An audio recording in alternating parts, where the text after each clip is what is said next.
Very good evening, ladies and gentlemen, and we welcome you all to the workshop series, in fact, the CPD workshop series on public speaking and presentation skills. Not only that, the language and many of these aspects which professionals and undergraduates or the graduates altogether what we need to learn. And we are going to conduct these 6 day sessions by every Saturday from 7:30 onwards, from today onwards for next 5 days, including today. Totally it will be 6 sessions. And what we recommend you is sometimes we might be having difficulties of logging into this Zoom platform because we have limitations up to 1,000 only. And we have shared the YouTube live streaming link where you can watch it right now, as well as even later when you need to retrieve back. And the most important part is to mark your attendance. If you wish to obtain your certificate, you have to mark attendance, and we need 100% attendance to be marked. In fact, it is 6 out of 6 days you need to mark your attendance. How we do it, we will share a Google form through this chat box. If you are referring to Zoom, or else if you are in the YouTube live streaming, we will share the same Google form to mark your attendance in the live streaming or even the YouTube chat box as well. But again, the important point is to access the YouTube chat box, you have to subscribe to the YouTube channel. And we have a Q&A session, question and answer session at the end of, most probably at the end of this session or the core session. We would not disturb our presenter when he's delivering his core presentation unless he himself need to have some questions from the audience. We will get this chat box enabled at that time only.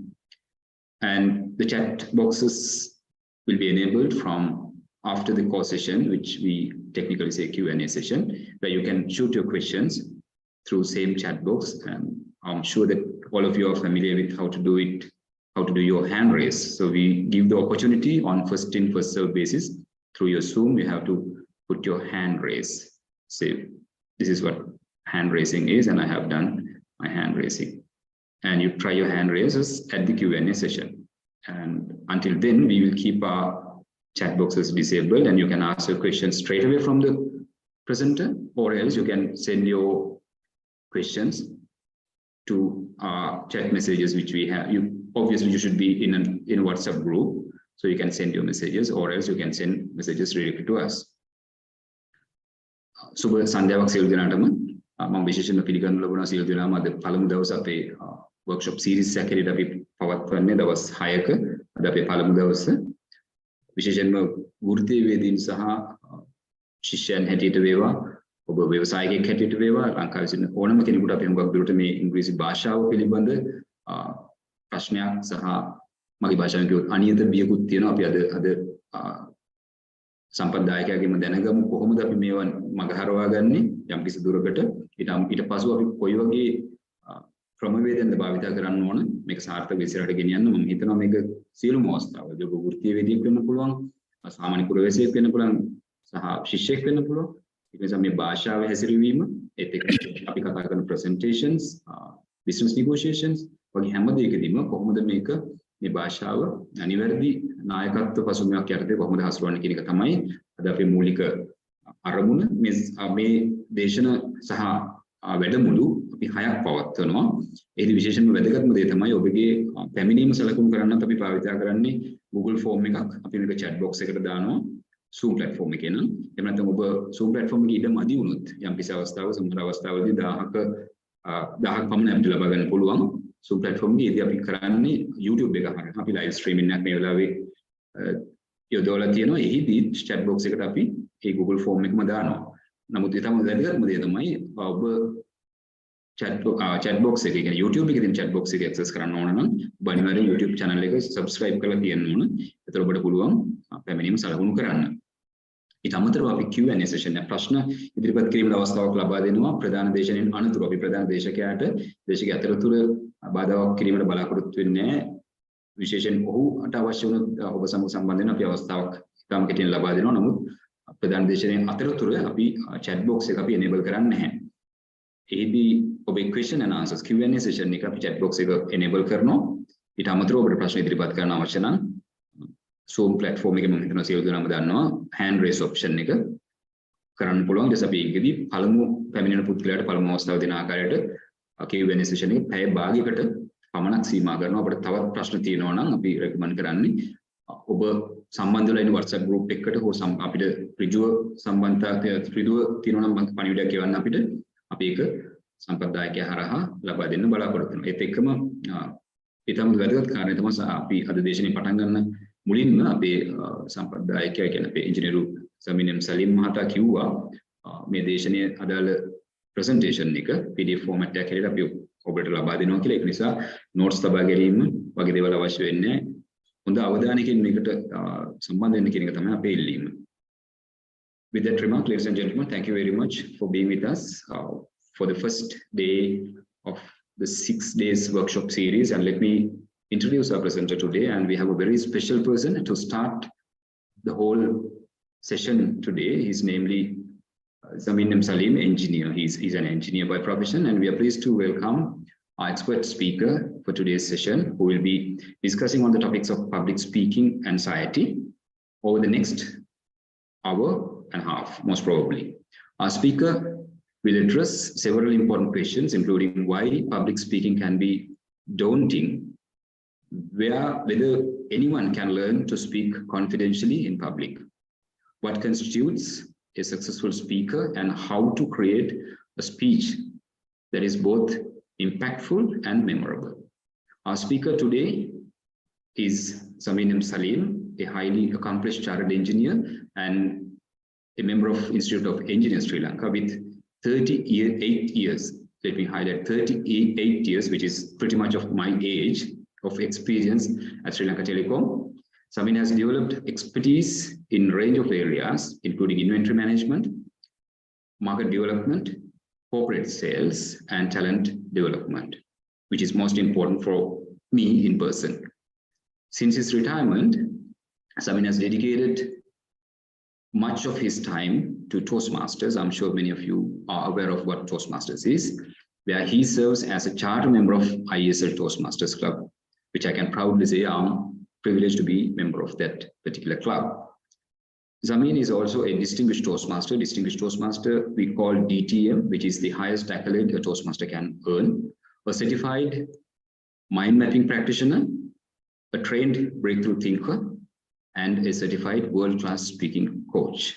In addition to his extensive experience and credentials, Zamin served as a district governor. It is one of a accolade and a position where who governs part of in Sri Lanka as well as India back then, called District 82 Toastmasters International in year 2011 and 12, where I joined Toastmasters somewhere in that age. Ladies and gentlemen, let's welcome distinguished Toastmaster Zamin Salim to us on eliminate the fear of public speaking. Eliminate the fear of public speaking. Yes, sir, it's over to you. Thank you very much, Nalin. Thank you indeed. It is my pleasure to be here and speaking to you all in this evening. Imagine you and I walk into a room of 200 unknown people, and somebody walks onto you and says, "Hey, I see you and I want you to say something." Now, what would you do if a strange person in a strange audience comes and tells you, say something? And first of all, the person is talking to you in English and they are asking you to say something. Let's talk about a different scenario. You and I walk into a room of all known people, 200 known people, and somebody comes and says, right, welcome to this gathering, say something. Will you be able to say something, particularly when it comes to speaking in English? That is the biggest difficulty that we all have. You and I are not different. We all are in the same boat because we studied or we went to school and we are used to speaking a different language. It can be Sinhala or it can be Tamil. I'm sure most of you here don't speak English as a first language. Let me confess to you that I have had my bitter experiences when it came to speaking in English. I still remember the very first day of my work. When I walked, there was a person who just came confronted. I entered the Sri Lanka Telecom, then it was a department, but as a learned person. And this person who walked up to me had the audacity of asking me, which politician gave you the job? And I went blank and I couldn't speak, although I understood his question. I'm sure we all are we have been in similar situations right throughout our life. I thought I must do something about it. So what I'm going to share with you in the next, maybe a little less than 1.5 hours, is what I learned and what I learned through practice, that I will share with you, and you also can be a confident and a smart speaker when it comes to facing situations like this in public or even private. So during the course of my presentation, I will talk to you about why do we become afraid, or why do we fear speaking in public? And I'm sure you all will agree with me. We all are afraid of speaking in public, irrespective of the language that you are speaking. We are afraid of speaking to a big group. So we will see what makes you feel afraid of, feel fearful, the anxiety. How does it come? And then we will talk about how can we eliminate that problem, because we all know when we know the cause, if we eliminate the cause, then the problem is solved. So how do we eliminate that? And how can you create a compelling and memorable presentation? And then we will talk about the triad. Triad is the most important thing when it comes to speaking in public, the triad. And then finally, I have included the bonus part in my presentation. At the end, depending on the availability of time, we will discuss about how we can be creative in our presentations. How can we be so creative that people will remember your speech for a long time? That's what we want to do. So let me share my presentation with you, and let's walk through the presentation. Right. So eliminating the fear of public speaking. So why are you afraid?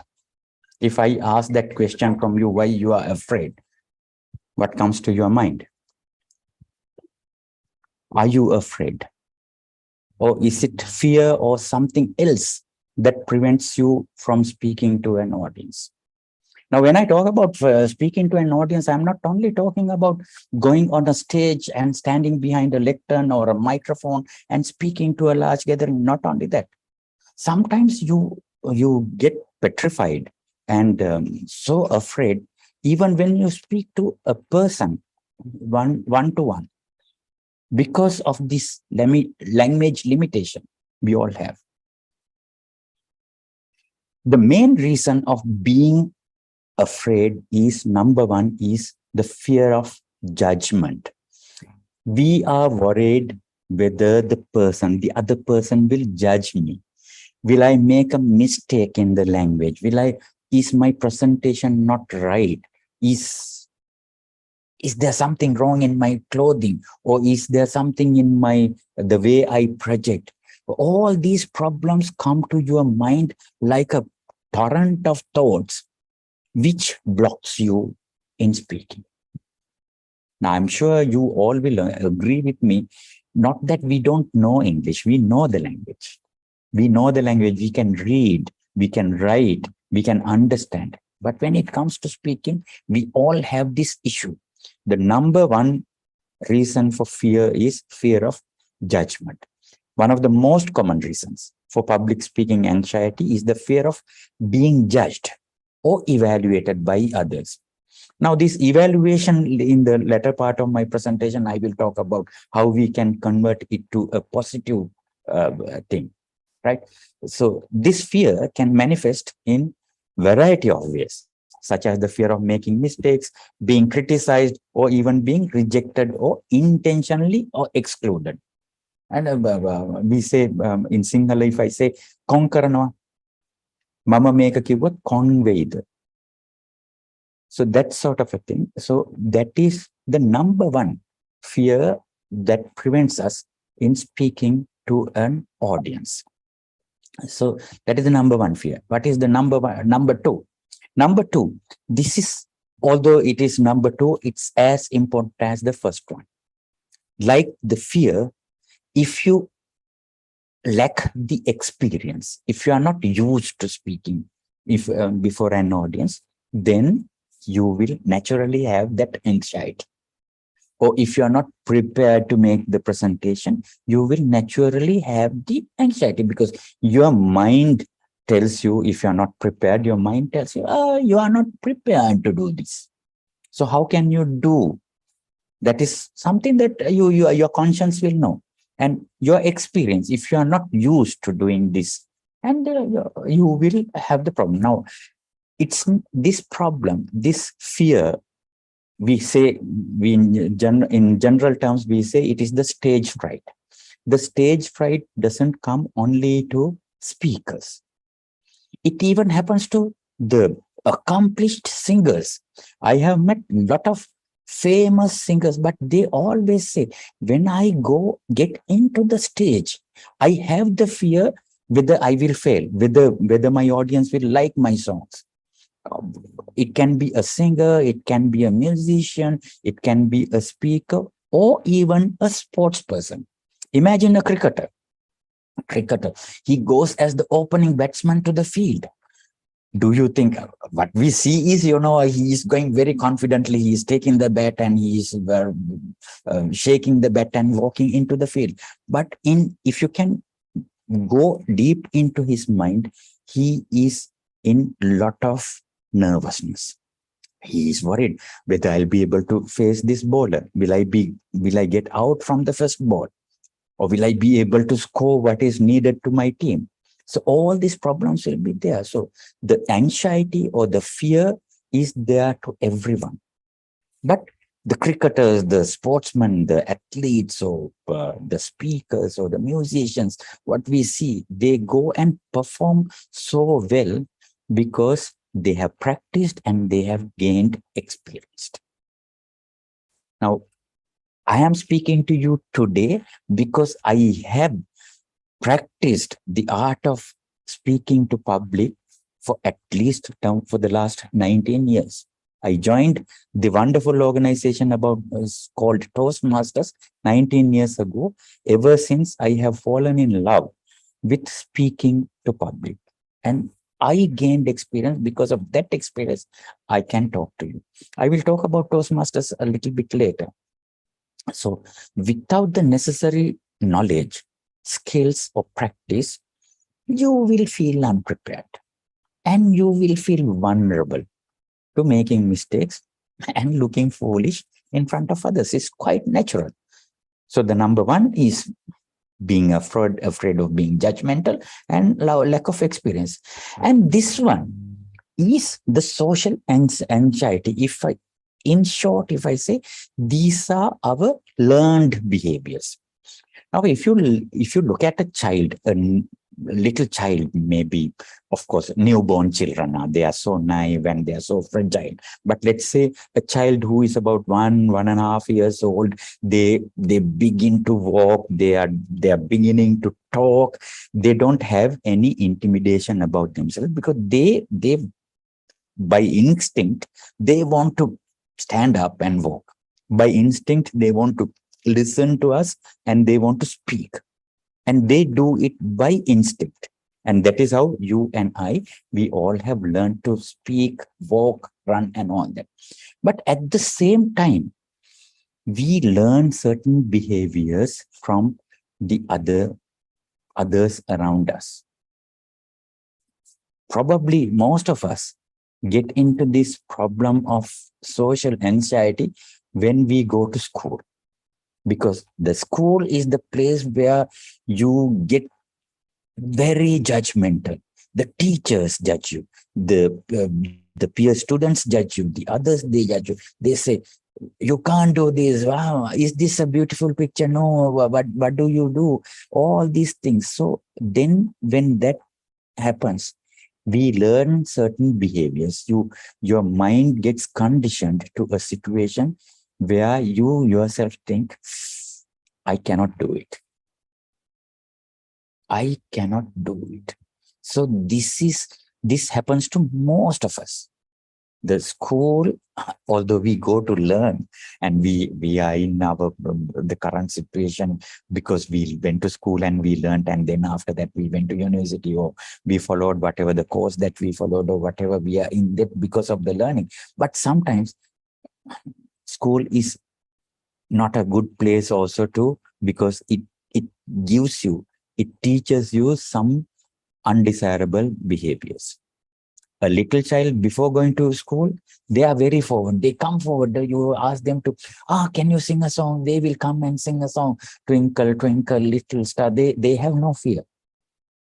But the moment they go to school, they come back home and they don't have that confidence or that ability of doing something in front of an audience. So understand that sometimes we learn these certain behaviors. And fear of failure. Now, fear of failure is again a problem. Now, as I said, a singer or a cricketer or another sportsman, an athlete or whoever, they have this fear of failure. But they are so conditioned, they have so practiced, and they know, sometimes they know, right, okay, the chance of me failing is very minimal, but I'm going to win. So they go with that attitude.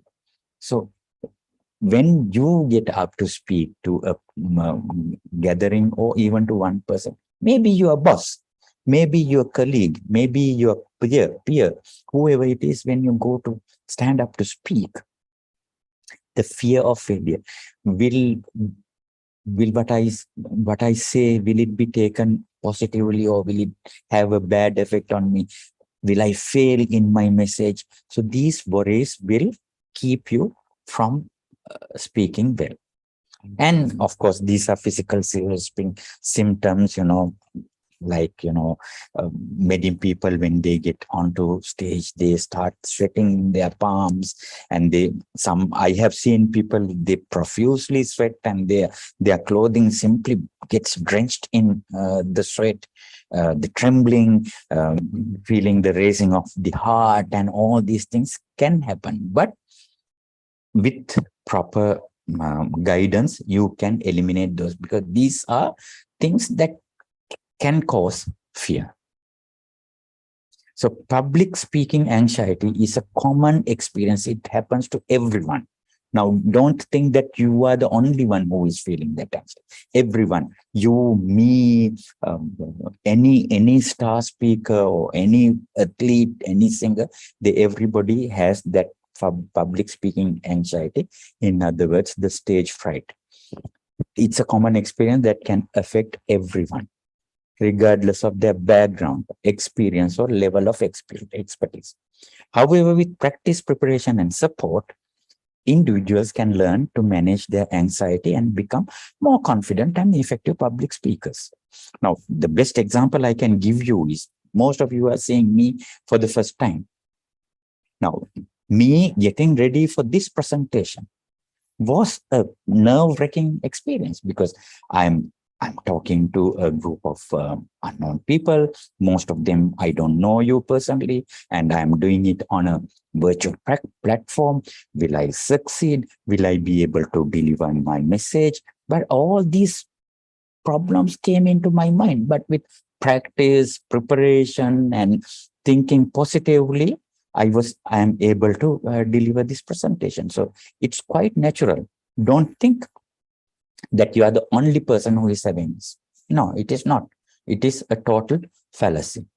So in summary, what I say is, why we fear speaking to public is fear of judgment, lack of experience, social anxiety, fear of failure, and physical symptoms. මං කෙටියෙන් කියනවා නම් ඇයි අපි මේ ඉස්සරහට ගිහලා කතා කරන්න බය වෙන්නේ භාෂාව මොක වුණත් අපි බයයි අනිත් අය අපි ගැන යම්කිසි මතයක් ඇති කරගන්න. ඒ වගේම අපිට ওই බය හිතෙනවා මට ඒ වගේ මේ ප්‍රසන්ටේෂන් එකක් එහෙම නැත්නම් ස්පීච් එකක් කරලා පුරුදු නැති හින්දා. එහෙම නැත්නම් අපි කරේ පොඩි කාලේ ඉඳන් අපේ හිත ඇතුලේ ඇති කරලා තියෙන යම් පුරුදු අපිට ගුරුවරු හරි පාසලේ අනිත් අයගෙන් හරි කියනවා නෑ ඔයාට බෑ ඔයාට මේක කරන්න බෑ. ඒක පළපදියම් වුණාම මනස ඇතුලේ අපිට බය හිතෙනවා. එතකොට මට මේක කරගන්න බැරි වේද කියලා බය හිතෙනවා. ඒ වගේම ඉතින් අපිට මේ පොඩි වේවුලිලි දාඩිය දැමිලි වගේ ප්‍රශ්න තියෙනවා. ඒ වගේ බය හිතෙනවා. பயம் என்றது எல்லாருக்கும் வர ஒரு செய்தி. உங்களுக்கு எனக்கு என்று வித்தியாசம் இல்லை, எல்லாருக்கும் பயம் என்றது வரும். ஆனால் நாங்க நல்லா முயற்சி எடுத்தால் பிராக்டிஸ் பண்ணால் எங்களுக்கு அந்த பயம் சின்ன ஒரு செய்தியாகி எங்களுக்கு நல்லா ஏழுமாவும் கதைக்கிறதுக்கு ஒரு கேதரிங் மேல போயிட்டு. Right. So let's talk about how to overcome the fear of public speaking. Now we know the reasons why we fear of public speaking. So how do we overcome? Now I think if you had intently listened to me in my presentation, you would already know, because I said in the beginning, if you know the cause, eliminate the cause, then the solution is there. So how do you overcome the fear of public speaking? Is there, I have already said. Practice. Number one is practice. The more you speak in public, the more comfortable and confident you will become. As I already told you, I have been doing this, practicing this speaking in public for 19 years. 19 years, at least twice in a month, I have gone before an audience and spoken. When I say I have spoken, not for hours, even for 2 minutes, 5 minutes, 10 minutes, I have spoken. Because I have taken that opportunity and I have spoken and I have practiced, then I can now speak more comfortably. So practice is very important.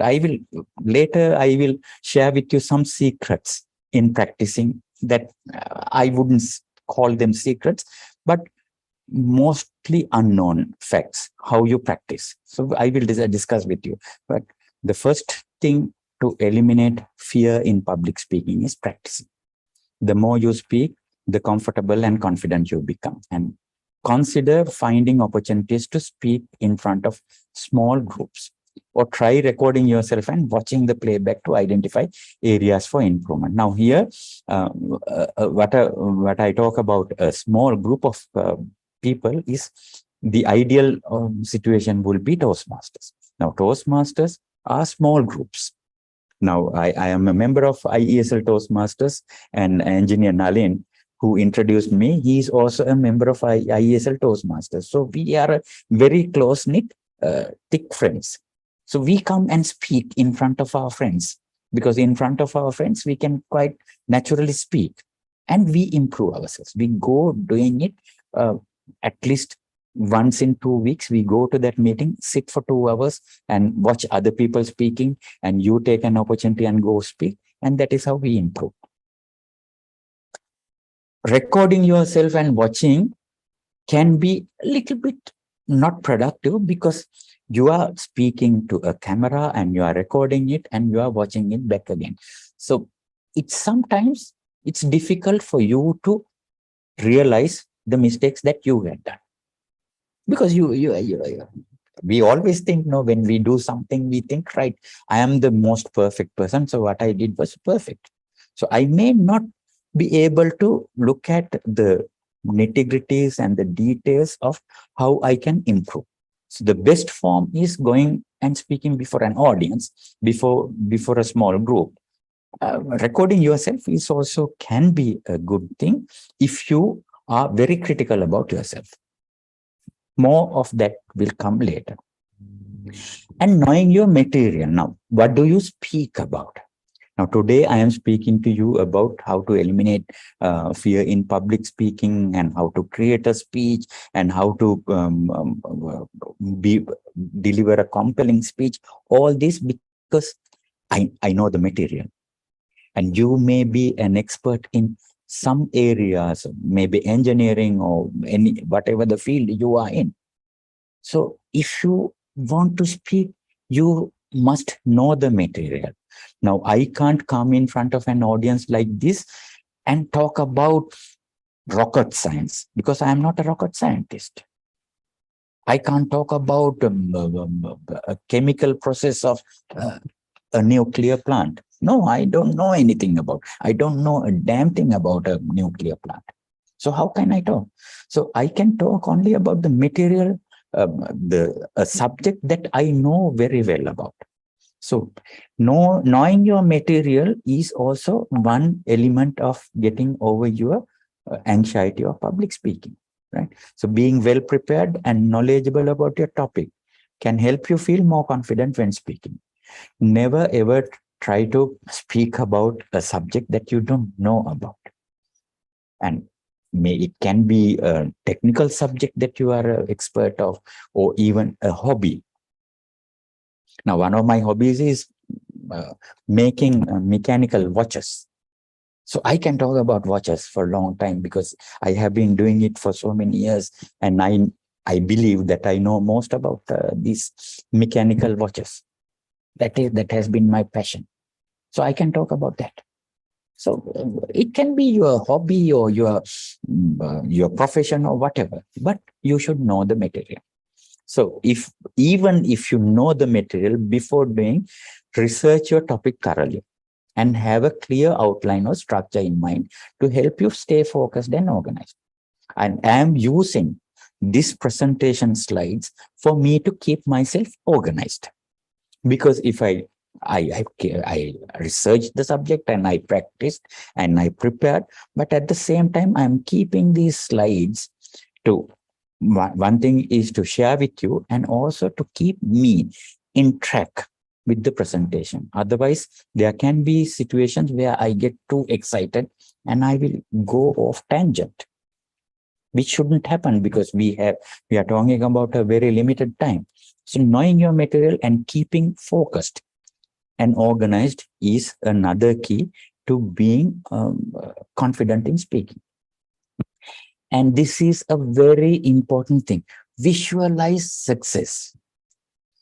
Visualize yourself delivering your speech or presentation successfully and confidently. This can help you build confidence to and overcome nervousness. Now, this is a very important situation or very important step in delivering a compelling speech. You must visualize success. Now, this can be done once you are practiced. You have practiced, you have researched your presentation, and you have gone through the presentation a couple of times, and then you know your material. And then you take a moment. Take a deep breath, and then visualize success. Visualize the audience. 200 people or 2,000 people, doesn't matter. Just imagine how joyful they will look after listening to your presentation. They will be cheerful. They will smile with you. They will have their eyes glued onto you and they will listen to you so intently. So visualize that. If you visualize that, you can definitely succeed. There, if you have read the book Secret, that is what it says. You achieve what you dream of. So if you visualize success, you will get success. If you visualize failure, there is a chance of you failing. So don't visualize failure. Visualize success. You think, right? This is what the sportsmen do. The cricketers, they go down to the pitch, not because they are not nervous. They are nervous, but they visualize success. They know if I hit that sixer, they know how loud the cheer will be in the audience, and they visualize that before you going. I'm going to score 100, right? And they visualize. Then they visualize how the ball will come and where it will get pitched. and they visualize how they will stride and strike the ball. So this visualization is a very important step in preparing for your presentation.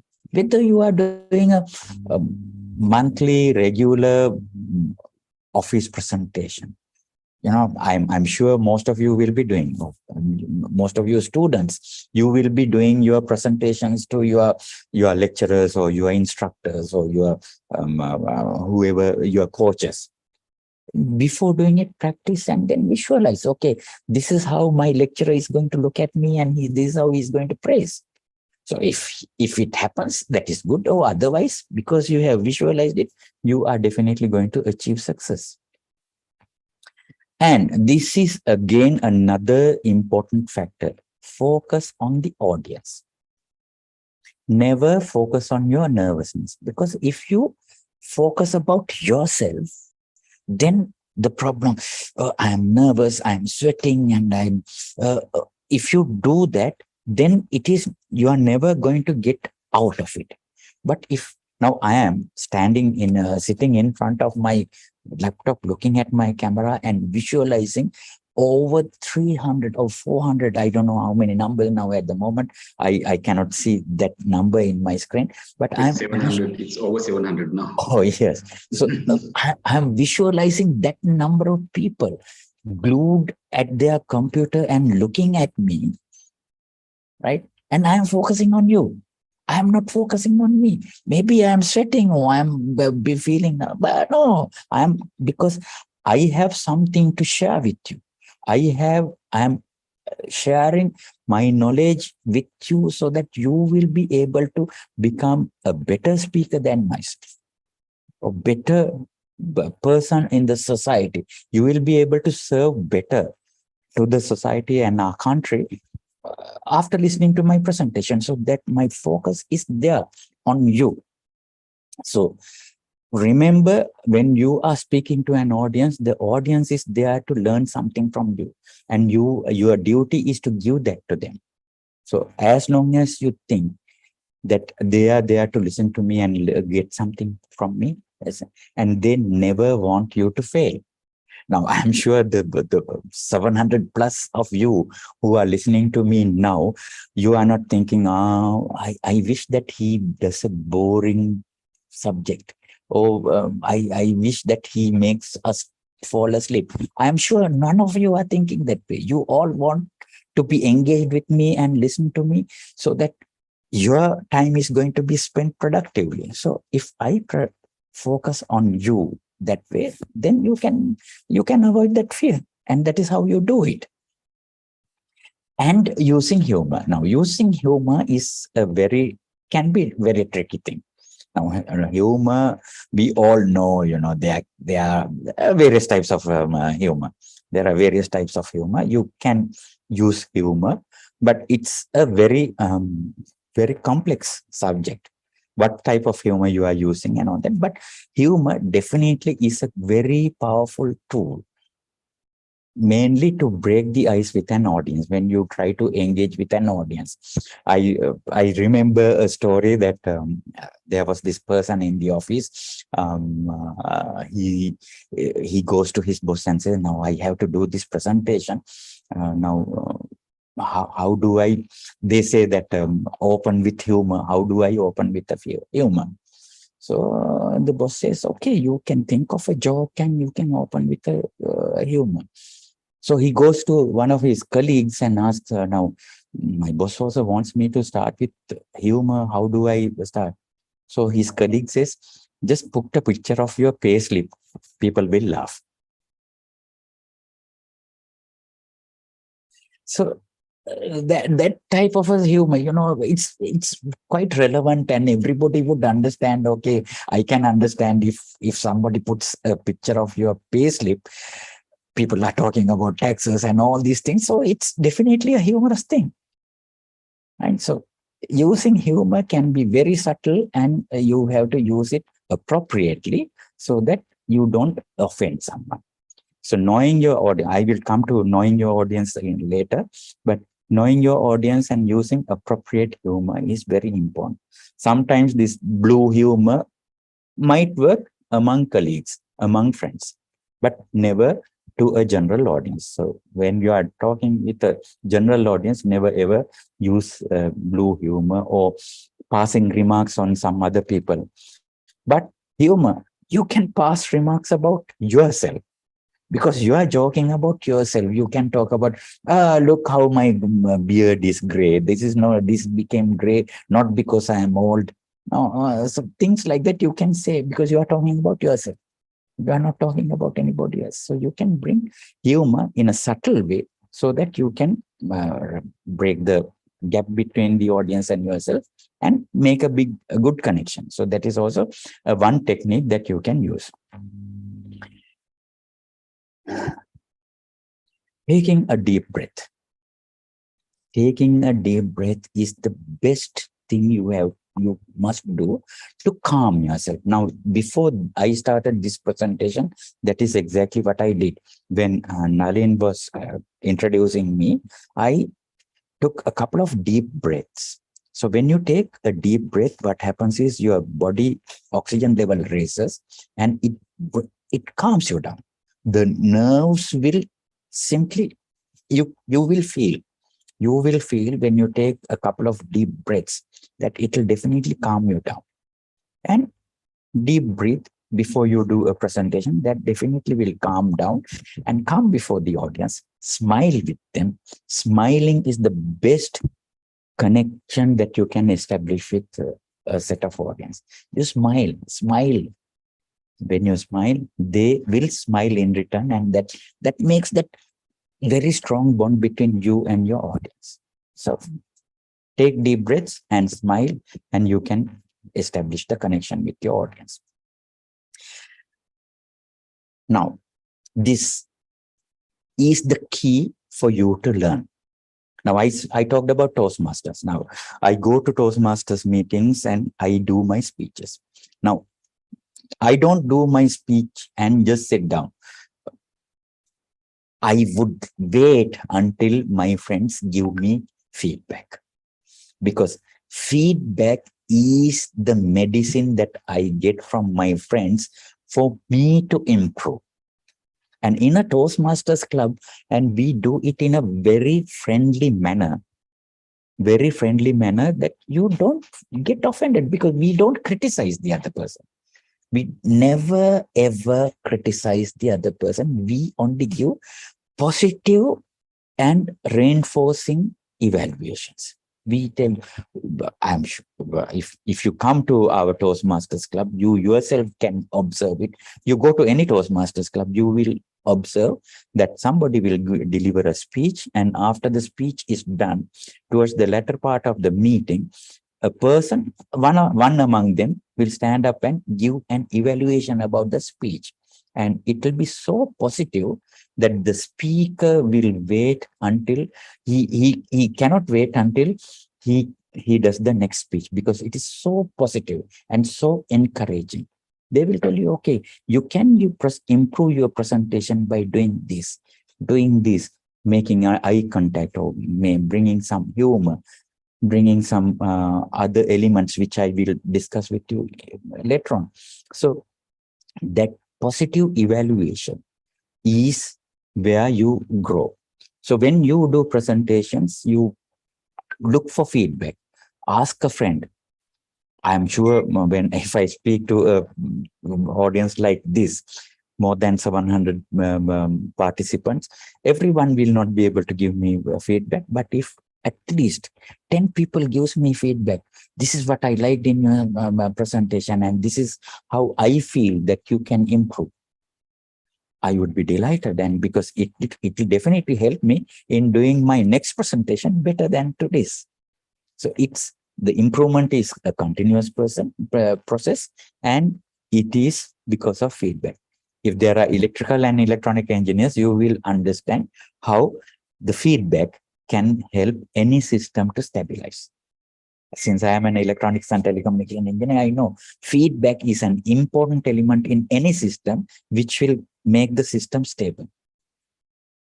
So similarly, the feedback you get as a presenter is the very strong element which will stabilize you as a system in speaking engagements. Remember, overcoming the fear of public speaking takes time. It cannot happen overnight. You come to a Toastmasters meeting, you can become a member today, and tomorrow you are not going to be a star speaker. Because with persistence and dedication, only you can become a confident and effective speaker. That you have to understand very much. Now, I can ask you a question, since I don't want to take time on you, but let me discuss with you a thing. Now, when I have seen people coming wanting to improve their speaking skills, and many people have come and spoken to me and said, Salim, I want to speak like you. So they have a liking, right? There is a huge difference between liking something and wanting something. I like to be a good speaker, so that is only a like. But wanting is a desire that you really want to acquire. What do I mean? Now imagine you come with me to a swimming pool. Let's assume that you and I don't know how to swim, but we like to get into the water, and we get into the water and we just walk towards the middle of the swimming pool. We know one end is the shallow end and the other end is the deep end. And you walk with me into the water because we all like to be in water and we love. And all of a sudden, what I do is I hold your head and push you into the water and hold you down in the water. What do you want then? You like to breathe or you want to breathe? That is the difference between liking and want. Liking is not sufficient. You must want it. Now, when your head is pressed inside the water, you want to breathe, and out of all the things that around the world, you don't want money, you don't want food, you don't want anything, you only want to breathe. That at that moment, you don't like to breathe, you want to breathe. So if you want to become a better public speaker, the desire to become a better public speaker has to be as strong as that. When you are inside the water, when your head is down in the water, the desire has to be as strong as you wanting to breathe. Nothing else can, liking to speak will not help. Wanting is what will make you a good speaker. So in summary, how to overcome the fear of public speaking is practicing, knowing your material, visualizing success, focus on the audience because audience is your friend, and using humor to break the ice, taking deep breaths and seek feedback. කතා කිරීමේ බය නැති කරගන්න නම් අපි කරන්න ඕනේ ගොඩක් වෙලාට පුහුණු වෙන්න ඕනේ. අපි පුහුණුව ලබා ගන්න ඕනේ. පුහුණුව කරගන්න ඕනේ. එතකොට අපි කතා කරන ඒ සබ්ජෙක්ට් එක එහෙම නැත්නම් ඒ විෂය පිළිබඳ අපිට හොඳ අවබෝධයක් සහ දැනුමක් තියෙන්න ඕනේ. ඒ වගේම මම ගිහිල්ලා සභාවක ඉදිරියේදී කතා කරනකොට මම ලබා ගන්න ජයග්‍රහණය පිළිබඳ මගේ හිතේ තියෙන්න ඕනේ චිත්ත රූප මම මවා ගන්න ඕනේ. මම මේක ජයග්‍රහණය කරනවාමයි කියලා ඒ චිත්ත රූප මම මවා ගන්න ඕනේ. ඒ වගේම මතක තියාගන්න සභාවේ ඉන්න, ඒ කියන්නේ ඔබගේ කතාවට සමන් දෙන අය ඔබගේ තරහකාරයෝ නෙවෙයි, ඔබගේ යාළුවෝ. ඔයගලන්ට ඕනේ ඔබ ජයග්‍රාහකෙක් වෙන්න තමයි අවශ්‍ය. එහෙනම් ඒගොල්ලන් ගැන හිතන්න මිසක් ඔබ ගැන හිතන්න එපා. hina යන කතාවක්, විහිළු කතාවක් කියලා අපිට සභාවත් එක්ක සම්බන්ධ වෙන්න පුළුවන්. ඒ වගේම ටිකක් ගැඹුරට හුස්මක් දෙකක් ගත්තම අපිට අපේ මේ අපේ පොඩක් අපිට සහනයක් ලබා ගන්න පුළුවන්. ඒ වගේම කරන වැඩේ පිළිබඳ නැවත ෆීඩ්බැක් එකක්. ඒ කියන්නේ යාළුවෙක්ගෙන් හරි කාගෙන් හරි මේක මං මීට වඩා හොඳට කරන්න පුළුවන් වෙන්නේ කොහොමද කියලා ඒ වගේ ෆීඩ්බැක් එකක් ලබාගෙන අපි නිතරම කන්ටිනියස්ලි ඉම්ප්‍රූව් වෙන්න බලන්න ඕනේ. අපිට தான் நாங்க செய்ய வேணும், ப்ராக்டிஸ் பண்ண வேணும். உங்களோட சப்ஜெக்ட் பத்தி நல்லா தெரிஞ்சு கொண்டு இருக்க வேணும். உங்களோட சக்சஸ் பத்தி நீங்க நல்ல ஒரு விஷன் ஒன்று இருக்க வேணும். ஆடியன்ஸ் பத்தி ஃபோக்கஸ் பண்ணிக்கொண்டு ஹியூமர் கொஞ்சம் பாய்ச்சி நல்லா நல்லா டீப்பா மூச்சு எடுத்து எங்களுக்கு அப்படி அந்த பயத்தை இல்லாக்கிக் கொள்ள இயலும். Now I move to the third section that I have planned to speak with you. How do I create a compelling presentation?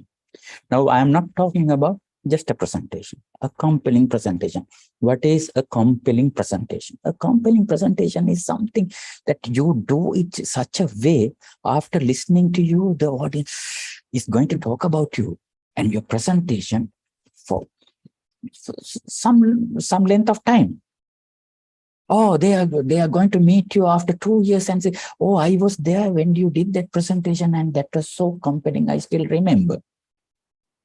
So those are the compelling presentations. So a compelling presentation is that a presentation that touches the feelings and the emotions of an audience.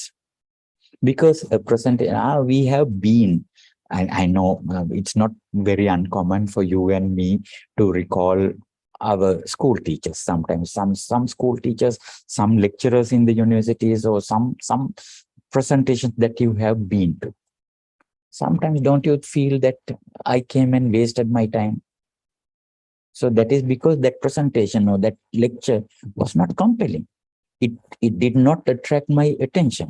I go there and sit there because it's kind of compulsory for me to sit in the lecture. Not because of anything, not because I love that subject. And at the same time, I am sure you and I, we both have, let's say, common. There are some teachers that you even remember for a long time. You will never forget those teachers because they taught you so well that they made compelling presentations. Some lessons you even can recall today. Now I retired 2 years ago. Now I am 62 years old, and there are some lessons that I have learned from teachers I still can recall. That is because they have made those presentations so compelling. So how do we make a compelling presentation? Number one, preparation. Nothing else, preparation. Prepare thoroughly for your speech by researching your topic, creating an outline, and practicing your delivery. Now, this thorough preparation, the same examples I must take again and again. The musicians, the singers, the athletes, and the sportsmen, because they practice and they prepare so thoroughly. That's why they can go and perform like that. So speaking is not another thing. Don't think the compelling speakers are born. No, we all are born like children. We all are born like babies. We are never born as speakers. So we become speakers because we want to be speakers and we want to do that. So preparation is the number one key. Whatever the subject you are going to talk, maybe your monthly presentation, so your weekly presentations, or your annual presentation, whatever it is, thorough preparation. And how do you deliver it? How are you going to connect with your audience? All these elements, right? So those are the elements that you will be focusing on. When I talk about practicing, now practicing is not learning your presentation by heart. Now, there is a misconception that I have come across. Some people think, right, I can learn a speech by heart and come and deliver in front of an audience. Absolutely no. Never ever try even thinking of it, because that's going to spell failure. Failure, failure. It's going to spell failure if you learn a speech by heart. Why? Now, let's say now whatever things that you know by heart. Maybe take a poem. Take something that you know by heart. You know a poem by heart because you have said it so many times and you remember it. Maybe a gatha, maybe a recitation. Whatever it is, you have said it so many times and you know it by heart. But haven't you felt that sometimes when you try to recall such a poem or a gatha or a recitation, if you forget one word in between, you get stuck and you forget the rest of it. Then you start thinking, what is this? What is this? What is this? I have said it so many times. I know it by heart, but today I got stuck in this word and here are. So it is going to happen to you.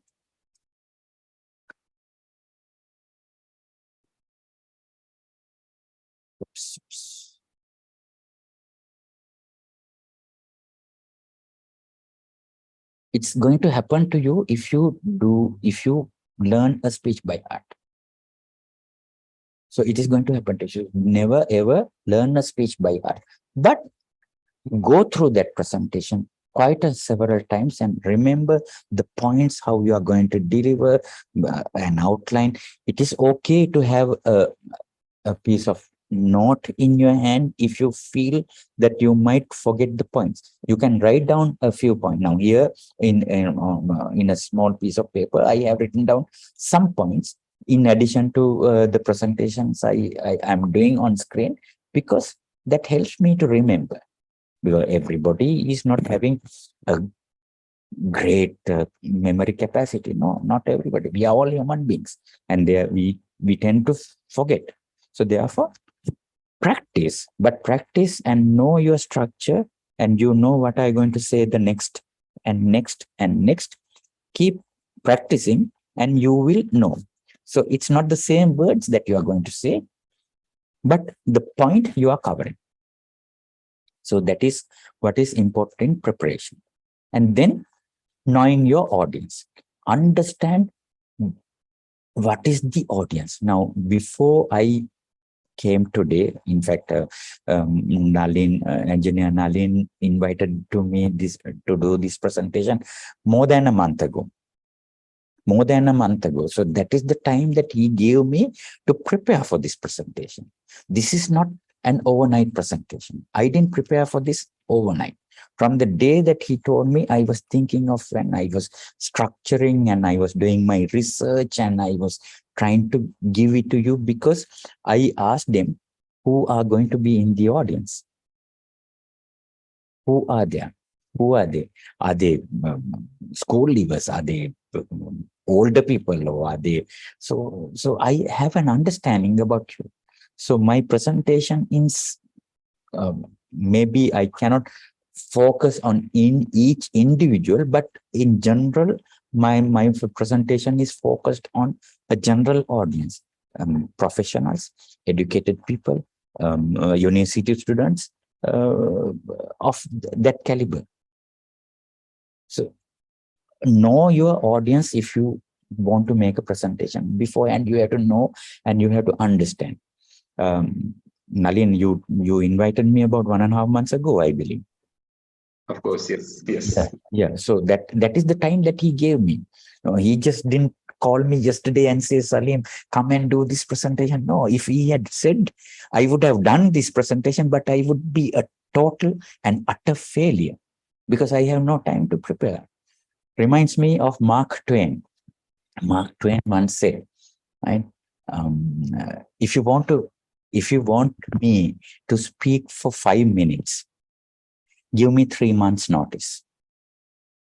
But if you want me to speak for 5 hours, just give me 10 minutes notice. See the difference.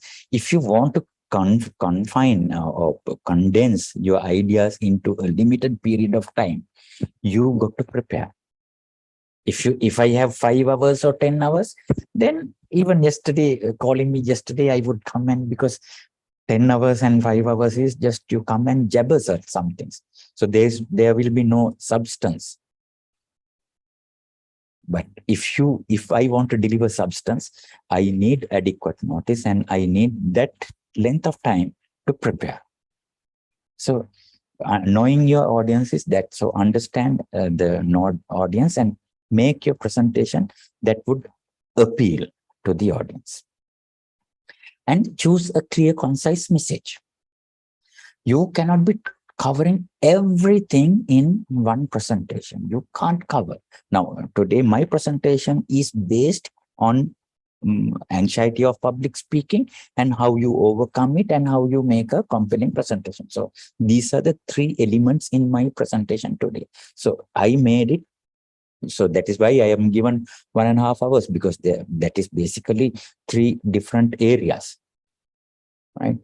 If I was given only, let's say, 15 minutes or 20 minutes, I would choose only one part, because you cannot cover everything in that period of time. So when you want to do a presentation, choose a clear and concise message. Never ever think that speaking and using heavy words and all these jargon and everything will show your intellect to the others. No, it is definitely going to put off your audience. If you want to deliver something of value and something remarkable and something compelling to your audience, you have to give it in clear and in a concise manner. Concise, brief. Being brief is the best. You try to, now this all again comes by practice. When I write a speech, first what I do is I go on write, and my writing will have maybe 1,000 words or 1,500 words. You can't deliver 1,500 words in 5 minutes. If I want to deliver it in 5 minutes, I have to then reread and rewrite and bring those words, number of words to a very minimal level. So within 5 minutes, I probably can, if it is about 700 words, I can deliver within 5 minutes. So that is what I do. So then there is a stage when I prepare for my speeches. What I do is I go by each word and then ask a question in my mind. Is this word the right word to convey my message? Or is it just a waste of time? So you define the main point of your speech and use clear and concise language to communicate it effectively. So that is what you do in delivering a compelling message. And then letting your body talk. Now, if you take any sort of communication, the researchers have confirmed that the words you say constitutes only to 7% of the total message. So where is the other 93%? The other 93% is the way you talk, the body, how you vary your voice and all these things. The body talk is a entirely different subject, which we can talk for a longer time. I believe our future presenters will cover this body talking aspect. But you would notice that I am using my hands because I am in a very limited confined space, sitting in front of you, in front of a computer, in front of a camera. So the area of view is limited. So I can only use my hands, my variation of voice, and looking at you and smiling. Those are the only things that I can do.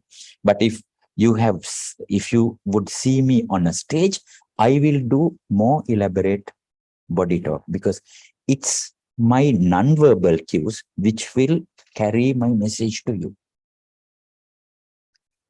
Whether you speak to a person one-to-one or to a group of people, you will understand more looking at that person's body actions, the gestures, right? The facial expression. Do they frown? Do they smile? Or do they look confused? All these things will tell you a total different story. Right? So when I am delivering a presentation to you, I can't be smiling with you and telling you a very sad story, because my smile and the sad story cannot match. I can't say, I can't smile. I'm sorry, I can't do it. I can't smile and say that I lost my mother when I was 18 years old. When I tell it, my gesture, my voice and everything changes, because I'm talking about a very sad thing that has happened to me when I was just 18 years. I never expected that I will lose my mother, but I lost her. Can I say that while smiling? No. So that is what, when you are delivering a compelling story, compelling presentation, you must understand that along with your words, the body language also has to go. Right? If I'm talking about 5 things, I must show 5 things, 5 fingers. Right? I can't say I will talk to you 5 things. No, this is one. So like that. So body also plays a very significant part. So gestures, facial expressions, they are powerful tools when you are engaging with your audience and reinforcing the message. Those are the things will make your presentation compelling. And be musical. I told you about voice. I said why I say musical is, when you listen to your speech, when you deliver your speech, the audience has to have a variation in your voice. It has to go down, it has to come up, and it has to feel like you are listening to music. Not in one monotone. I can't, if I read this paragraph which is on your screen, I can't say when I'm delivering the speech. You would have come across people who deliver speeches like that. Be musical. Vary your pace, tone, and volume. Varying the pace, tone, and volume of your voice can help you keep your audience engaged and maintain their attention throughout your speech. Does it convey any sense? No, it doesn't. Because if I am to give this message in a compelling way, I have to have that power in my voice. I have to vary your voice, vary your pace, tone, and volume. Varying the pace, tone, and volume of your voice can help you to keep your audience engaged and maintain their attention throughout your speech. That is how you be musical. When I say be musical, it doesn't mean that you have to have a tune to what you are speaking. No, your voice has to vary according to the emotion you are conveying. Something that I have learned from one of my mentors is that we all are emotional beings. Human beings are the only maybe other animals are also emotional beings, but human beings particularly are emotional beings, and we are interacting with human beings. So we must understand that we all are emotional beings. So a compelling presentation is emotion in motion.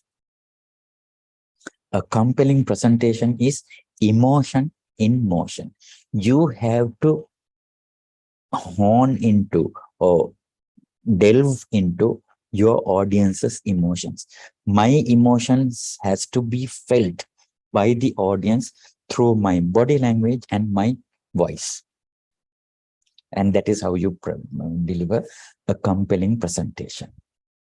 And engage with your audience. Now, since I'm doing this session online, um,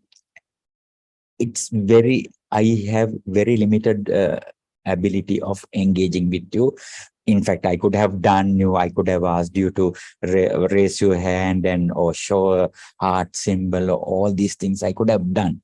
But I chose not to do it because of the limited time I have.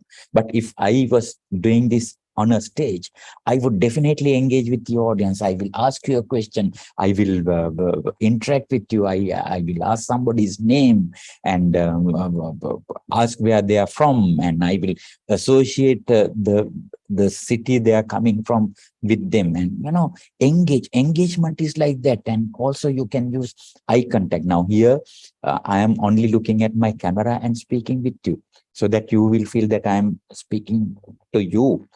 But the engagement can be very well achieved when you are speaking to a group of people in person.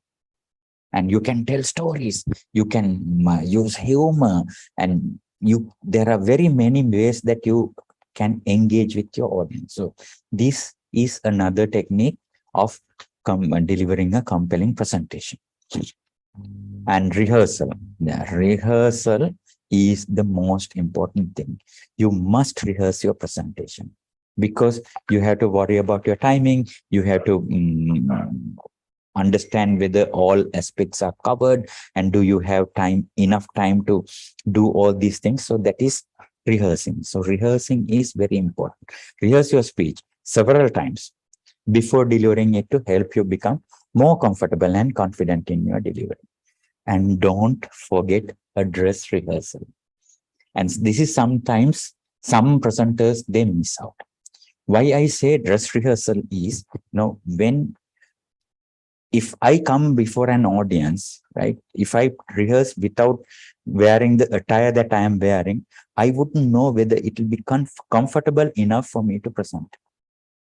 Right? If you are wearing a suit, or if you are a lady coming on the stage, what are you going to dress? Are you going to wear a sari? If you wear a sari, will you be able to present the presentation in the way that you want to present? Or are you going to wear a frock?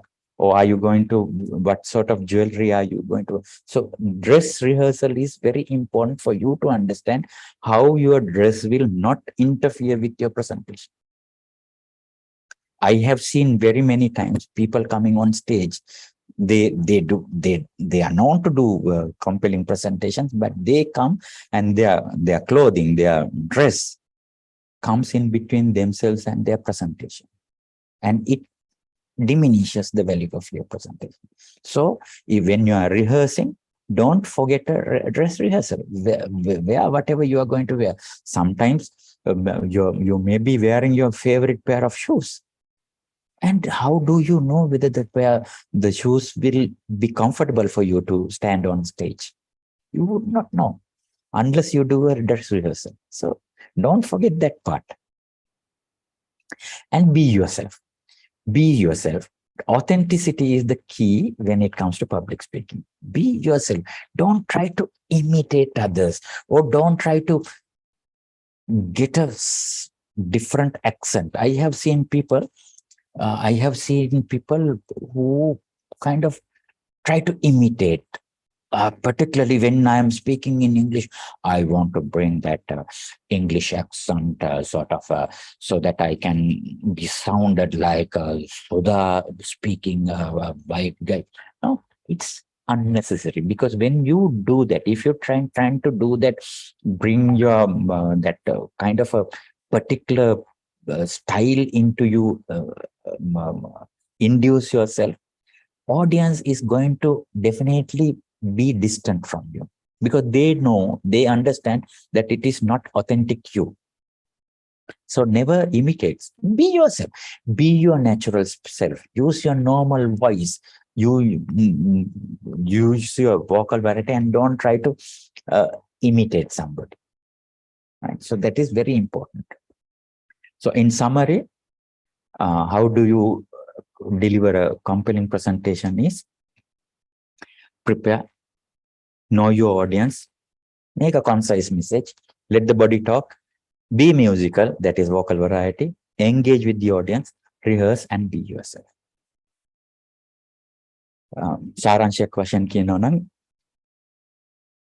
මතක හිටින presentation එකක් කරන්න නම් ඉස්සෙල්ලාම ලැහැස්ති වෙන්න ඕන. Preparation එක අවශ්‍යයි. අපේ ඔඩියන්ස් එකේ කවුද ඉන්නේ කියලා දැනගන්න ඕනේ. කොයි වගේ අයද, කොයි වගේ කණ්ඩායමක්ද, කොයි වගේ දැනුමක්ද තියෙන්නේ. එතකොට අපේ මෙසේජ් එක කන්සයිස් වෙන්න ඕනේ, හරි සංක්ෂිප්ත වෙන්න ඕනේ. right? ඒ වගේම අපි කතා කරනකොට අපේ ශරීරය, අපේ අංග චලනයන් ඒ විදියට තියෙන්න ඕනේ සහ මේ අපේ කටහඬ ඒ හරියන විදියට අපි වෙනස් කරගන්න ඕනේ. ඔඩියන්ස් එකත් එක්ක අපි සම්බන්ධකම් ඇති කරගන්න ඕනේ, එන්ගේජ් වෙන්න ඕනේ. hina වෙලා හරි, විහිළුවක් කරලා හරි, ප්‍රශ්නයක් අහලා හරි ඒ වගේ එන්ගේජ් වෙන්න ඕනේ. ඒ වගේම තමයි අපේ ප්‍රසන්ටේෂන් එකක් පොඩක් රිහර්ස් කරන්න ඕනේ, පොඩක් පුරුදු පුහුණු වෙන්න ඕනේ. වෙලා අපි යම් කිසි ඇඳුමක් ඇඳගෙන යනවා නම් ඒ ඇඳුමත් හරිය ඇඳගෙන රිහර්ස් කරලා බලන්න තමන්ගේ අනන්‍යතාවය රැකගෙන ඒ ප්‍රසන්ටේෂන් එක කරන්න ඕනේ. right? Okay. The triad. What is the triad? Triad means 3.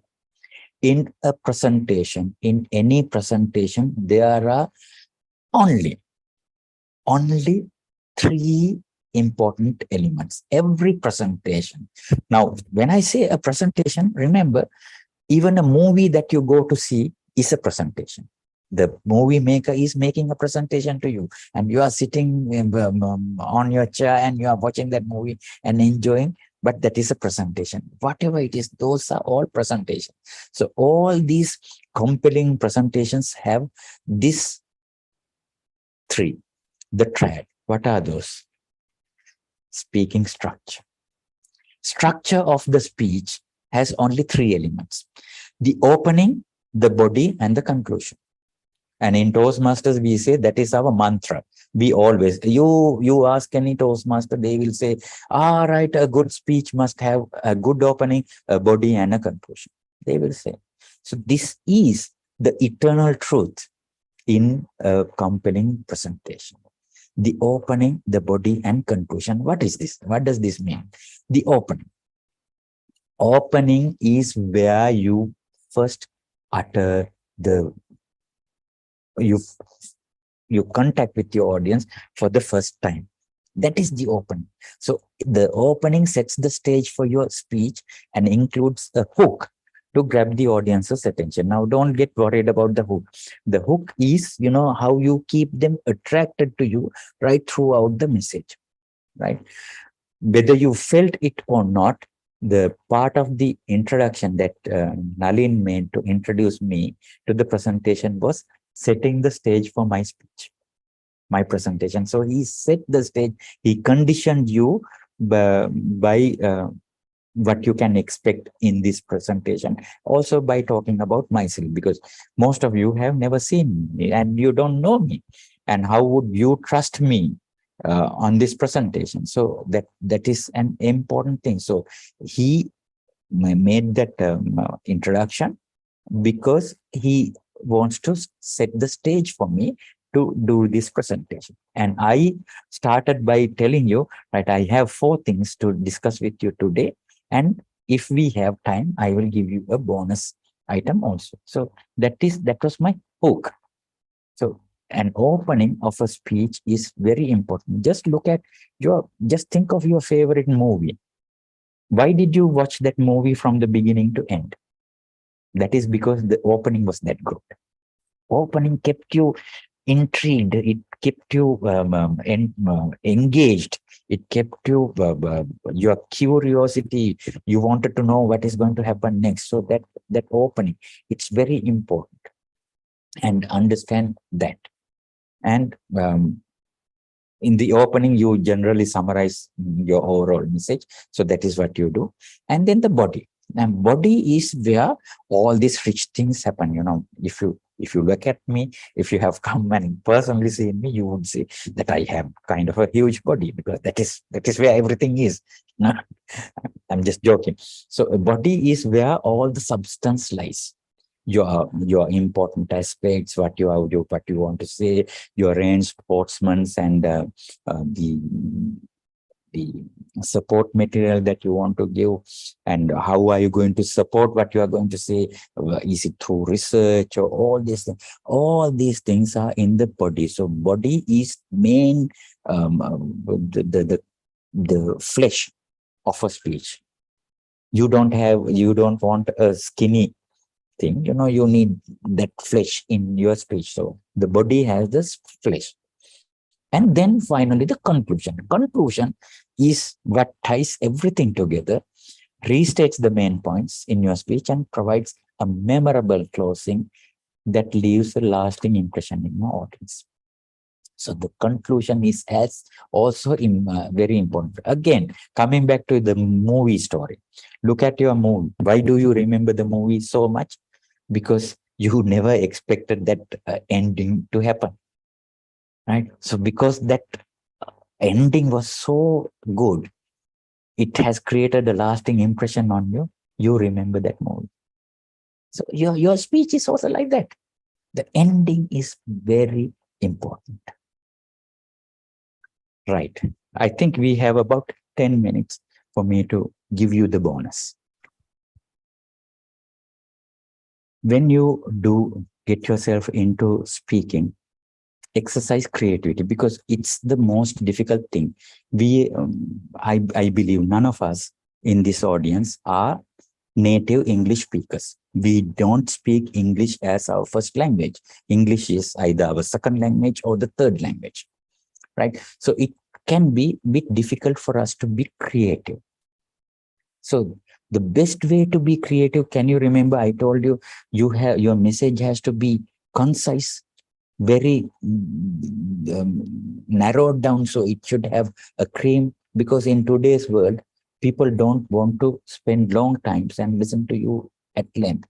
But what would you think if I can tell you a story in 6 words? 6-word stories? Can I tell you a story in 6 words? The stories that we have heard is mostly, once upon a time, there was a king. So that itself is 6 words. But there is no story in that. Once upon a time, there was a king, 7 words. So how do you tell a story in 6 words? It's, in the beginning, it can be very difficult. But if you practice, you will understand. There are a lot of resources on the web. Just go and search for 6-word stories and 3-phrase stories. 3, not phase. Electrical engineers don't misunderstand it. I'm not talking about 3-phase. I'm talking about 3-phrase stories. Stories with 3 phrases. The most common 3-phrase story that everybody knows is what Julius Caesar said. Veni, vidi, vici.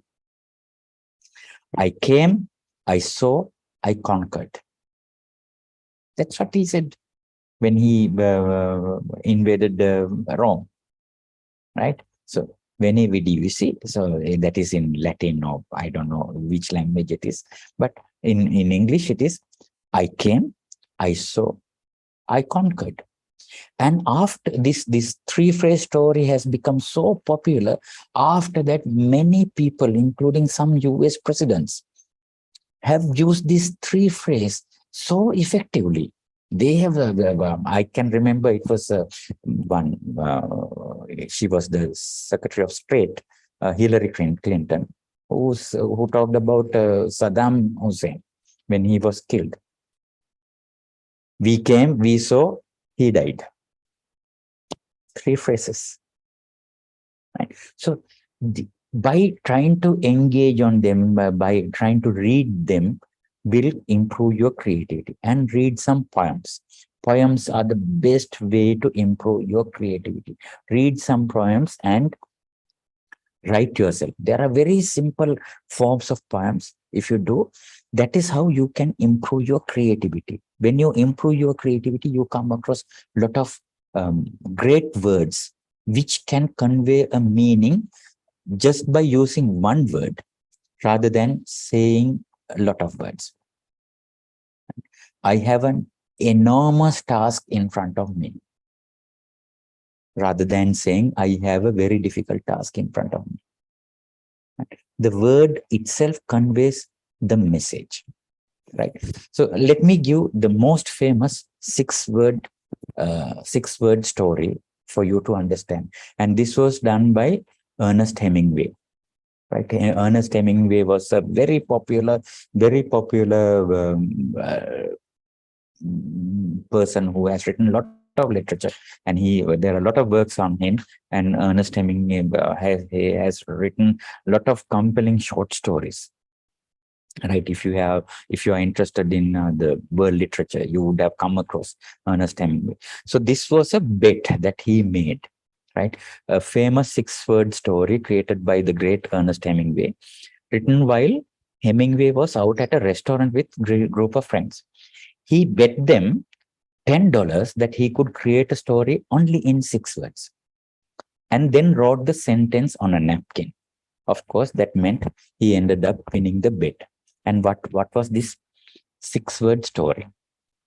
6-word story was very simple, but just tell me, or rather feel it yourself. What sort of a story is this?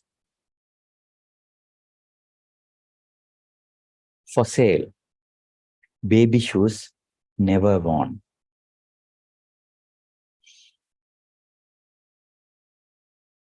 Emotional, isn't it? What does this convey? What does this convey? Somebody has put up for sale baby shoes, which was never worn. What does it mean? The parents probably lost their baby. Parents probably never had babies. So it's such emotional. You can convey that emotion. Just look at this. 6 words. For sale, baby shoes, never worn. But it gives a lot of meaning to it. And the whole story is there. And the final example I'm giving you, the next story I'm going to, it doesn't matter if the pair, it's about a couple, where brother and sister, boyfriend or girlfriend, mother and child, or it's always disappointing to realize that the person who promised to stick by your side was actually lying. Haven't we come across situations like this? And this is the story. Together, they whispered. Only one jumped.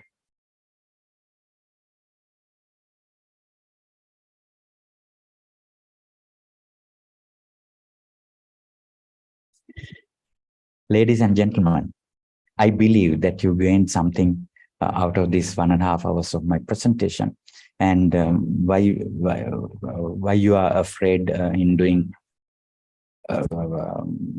Why do we fear doing a presentation in public? How to overcome that fear we discussed, and how to create a compelling story, and the triad, the golden triad in speaking: the opening, the body, and the conclusion. And we also talked about how we can be creative using 3-phrase stories or 6-word stories, being brief, being concise, and making the emotions of the other person in motion. And that is how you overcome fear and you deliver a compelling presentation.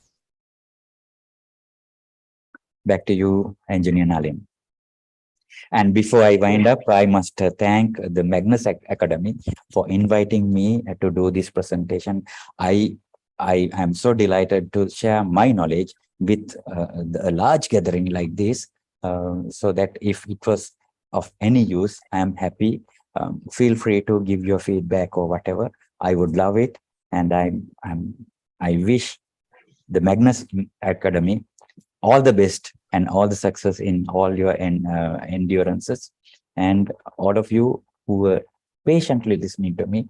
Thank you very much for your ears, and let us come, see, and conquer. Back to you. Oh, fantastic. And what Judgement Salim I can do is just give a good round of applause by myself. Thanks a lot, and I really appreciate your presence. And it was a privilege to be you as our first speaker, because I wanted to have a good opening batsman to blast and steady the ship. So I think you have done it brilliantly well. Thank you very much, Judgement Salim. And Kasum, we can open the forum for the chats, and at the same time, we can put our attendance sheet. We will put a Google form in our chat box, and as well as in our YouTube live streaming as well. Danushka or Kapila, please help me out by putting the attendance form, the Google form, the chat box. I'm sure that there were a few hand raised and it was just popped down. So it would have been regarding the attendance sheet. Ladies and gentlemen, please mark your attendance. And there's one hand still raised. Yes, yes. And there are right now we have two. And okay, we'll start with Dilini. Dilini, Kasun, I think we have to give them the opportunity to unmute themselves, or else you can unmute those who are with their hand raised.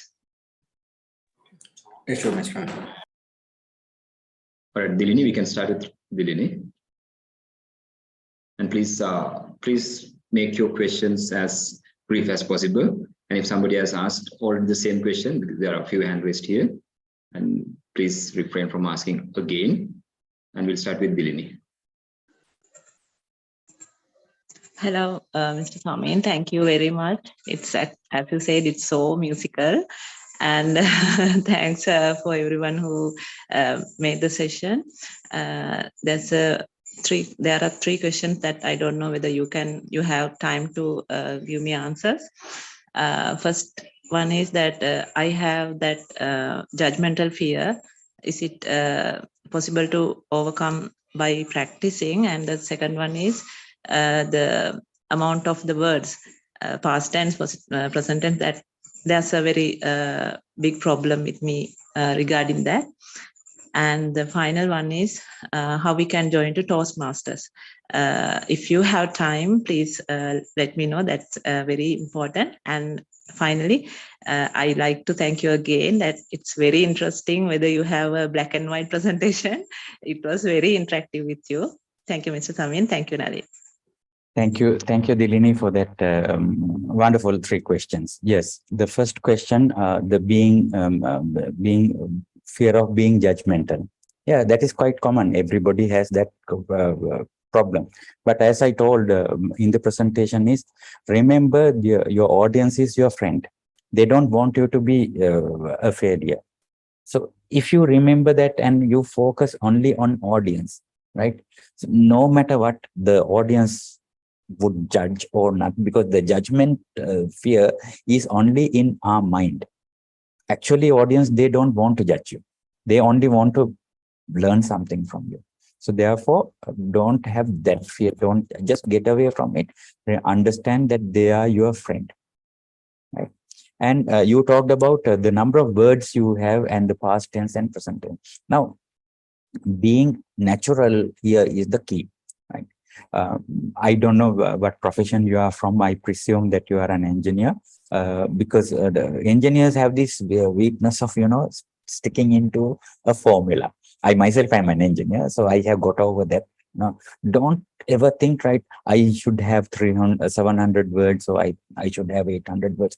Be natural, but in your rehearsals, try to understand, okay, how much time you are going to take and how much, what is the length of the time that you have to do this presentation. So it will come as a practice. And how to join Toastmasters is a very interesting question. I would love to help you. If you are an engineer, again, you can, we have our doors open at IESL Toastmasters Club.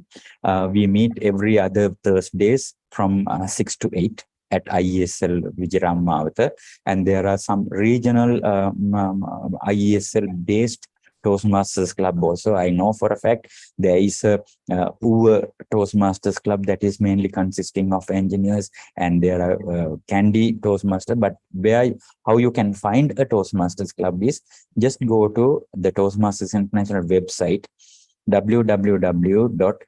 TOASTMASTERS,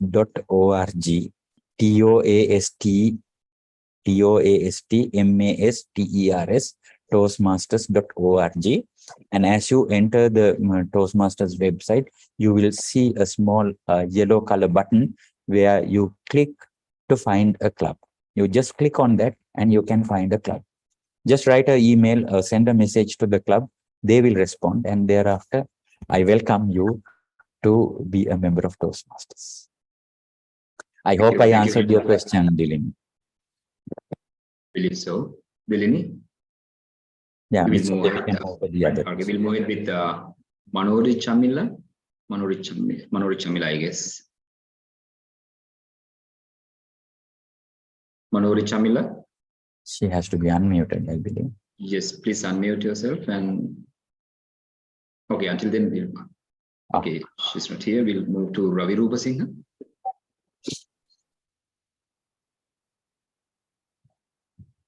Ravi Rupasinghe, please unmute yourself. Yes. Kasun, I believe that they can unmute, is it? Yeah, thank you very much, Engineer Salim. It's a very informative and the very soundful presentations. But I have two things to clarify. Two things in the sense there are two words we normally I read the book and the listen to that kind of presentations. One word is shy, and the other word is ego. How you can incorporate that shy and the ego when you are presenting the good presentations? Because you didn't mention that two areas. Okay. So that is the only question you have. So you are asking the difference between ego and shyness. Now, how we can incorporate in the good presentations? Yes, ego is something that you have to get rid of, because ego is about being too self-conscious about yourself and being thinking that you are the best person in the world or something. So the egoistic mind is something that you should avoid. And shyness is something that comes because of the reasons I mentioned about fear of judgment, fear of failure, all these elements. So shyness and ego are two different things. Ego is something that you have to keep aside because you are invited to do a presentation or you are asked to speak to an audience because the organizers or the audience feels that there is a valuable message that they can get from you. So when you want to give that message to your audience, you have to set aside your egos, right? Your self-beliefs and self-consciousness, those things you have to set aside and generously share your knowledge with the audience. So they are quite, in my belief, ego and shyness are two ends. Shyness is something that you can overcome by practice. Ego is, again, maybe a little bit of meditation or deep breathing will help you to leave aside the ego, come in front of an audience, be natural, be yourself, and share everything generously with the audience. Thank you, Salim, and thanks Ravi for your question as well. And we cannot see any more hand raised, so there were a few messages as well as I have my own questions. So I would happy if you can stay about another 10-15 minutes. Sure, I can stay. Right, thank you very much, Salim. And see, the first one is about the language, because I believe that because many people are reluctant to. There are good Sinhala speakers or even Tamil speakers who are reluctant to come on stage because of the language fear. And do you have any tips to improve your language, like especially when it comes to language, vocabulary, and something of combining them together and to select the proper vocabulary and the proper language to certain relevant demographics of the audiences? Can you share some tips and what's your lifetime practices? Thank you for raising that question, Nalin. That's a wonderful question. You know, if you think of yourself, how did you learn your first language? you didn't go to school to learn your first language, right? So you just listen to what your parents talk to you, your other siblings, and the environment was there. People spoke to you in that language, and you learned by imitating them and practicing with that. So in the beginning, probably you didn't use the proper word. Now we all know little children would, when they want water, they would say jo, jo. When they want milk, they would say, when they're hungry, they will say unga and all that. Those are not proper words, but those are the words that we started learning. Now we know, we have seen children, that is how they start learning. But eventually they pick the language and they speak. And they now we are able to speak our first language so fluently because we keep speaking in that language. Similarly, for English also, that is what we have to do. We have to keep speaking. We have to keep speaking. Now, I had a buddy in university. Among us, he and I, we had a pact. We said, Machan, we have to improve our English language. Therefore, shall we only speak in English between you and me? So whenever we meet, we spoke in English. So even today, now he lives in UK. Even today, we speak English, not because he is living in UK. That has been our practice since 1979 when I entered university. So find a buddy to speak English. Maybe your children, your wife, or whoever it is, find somebody and speak in English. And the second mistake that most of us do is, when it comes to learning, speaking in English, we think in Sinhala or whatever the language, Sinhala or Tamil, then translate it and then speak in English. So when that process happens in our mind, because our natural instinct is, when we translate something, you try to proofread in our mind. So is this the proper translation? Is the right translation? So that is why when we start thinking in Sinhala, translate and speak in English, many people stammer. They say stammer because they are doing that process of translation in your mind. So get used to the habit of thinking in English. It will take time. I know it will take time. It will take time. The best place to start thinking in English is if you're traveling, if you are not the one who is driving. If you are traveling, let's say you are going in a bus or taking a long journey in a train, just look at something. Right, I see that telephone post. So start thinking about that telephone post in English. Or that telephone post is crooked, or that is too old, or something. Start thinking in English. The process, the sceneries you will see. So eventually you will get into the habit of thinking in English. So when you start thinking in English, the moment you have to speak in English, the mind will automatically tell you, okay, now switch to the English mode and start speaking in English. Now, I had that weakness those days. I had this translation weakness.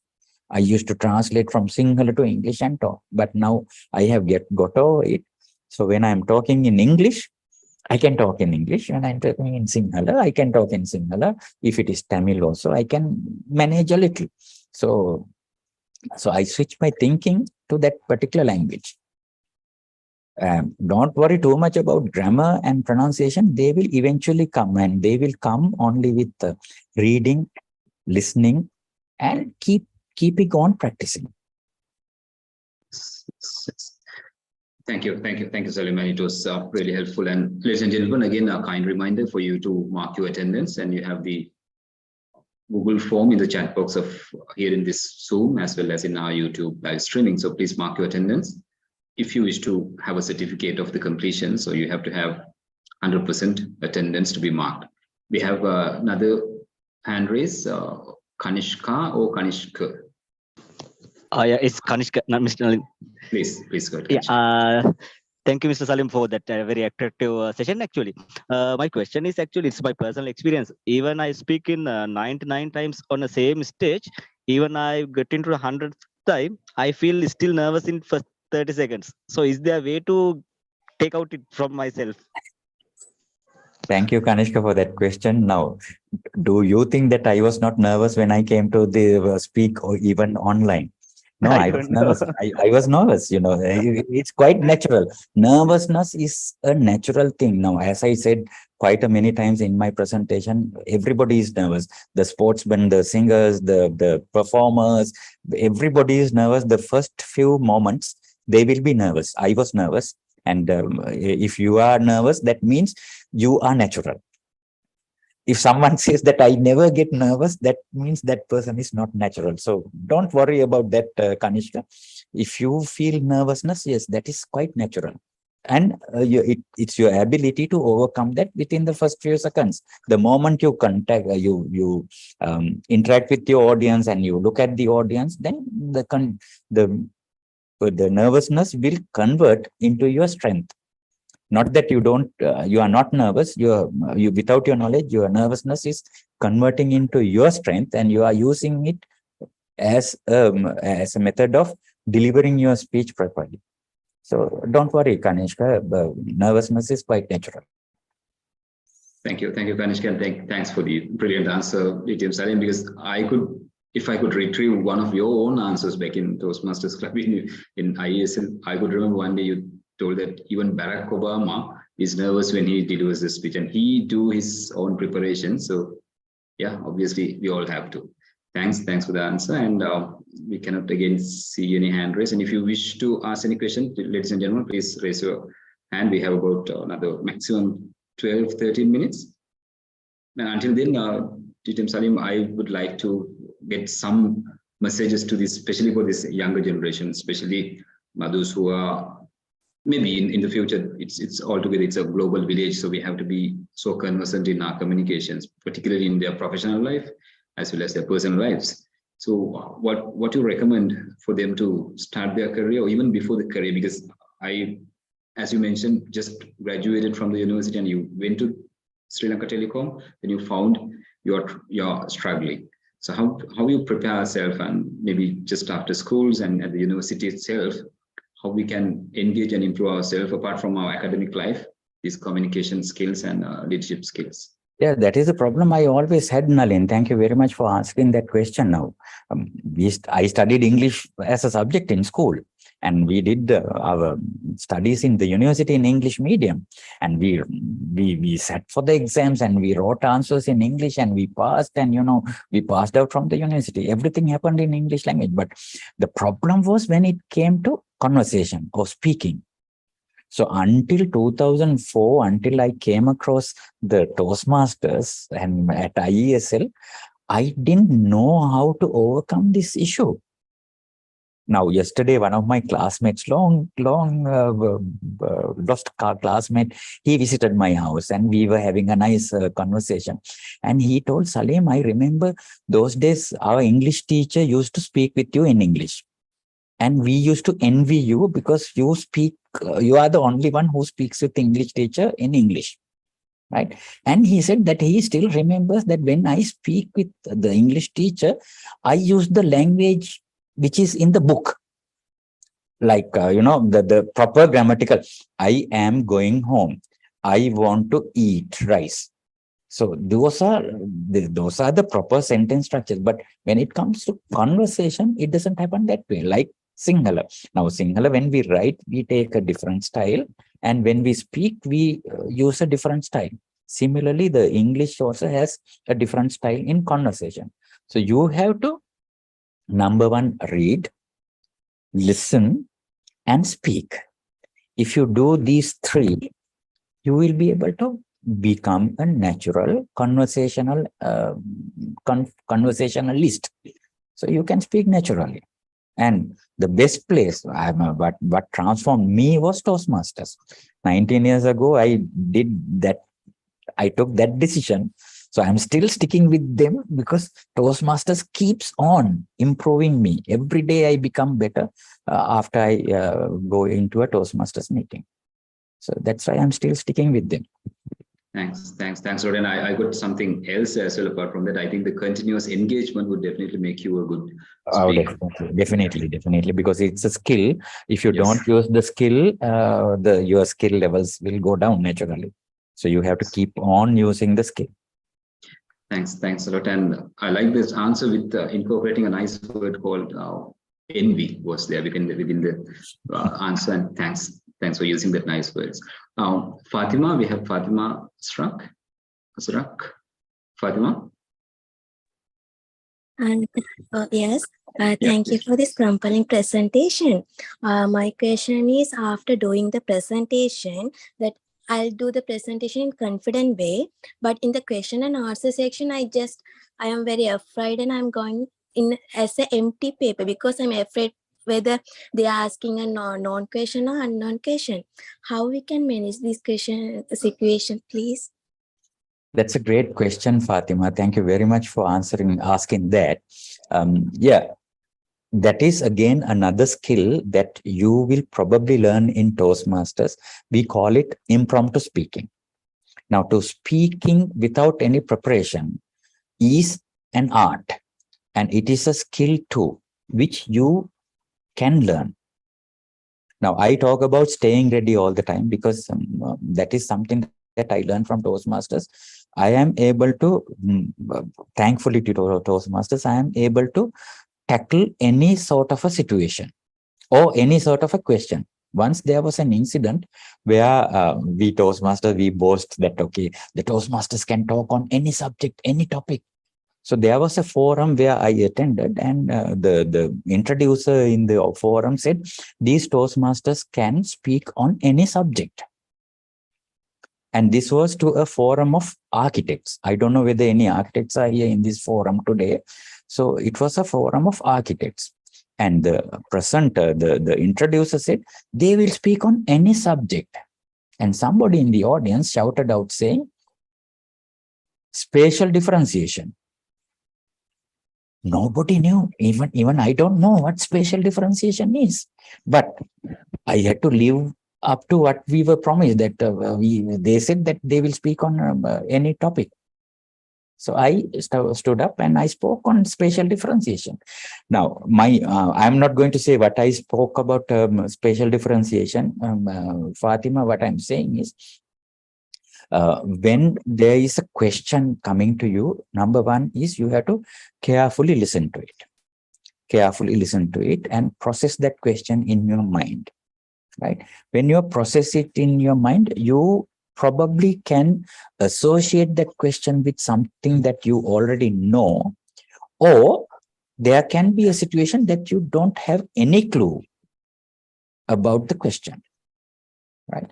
So if you don't know anything, don't do the mistake of inventing an answer. If you don't know the answer to that question, the best thing or best respectable way of doing it is admitting the fact, I'm sorry, I cannot give you a straightforward answer to that question at this moment. But if you can give me a little time, I would research on that question and I will come back to you, and then get their contact details or an email address or something.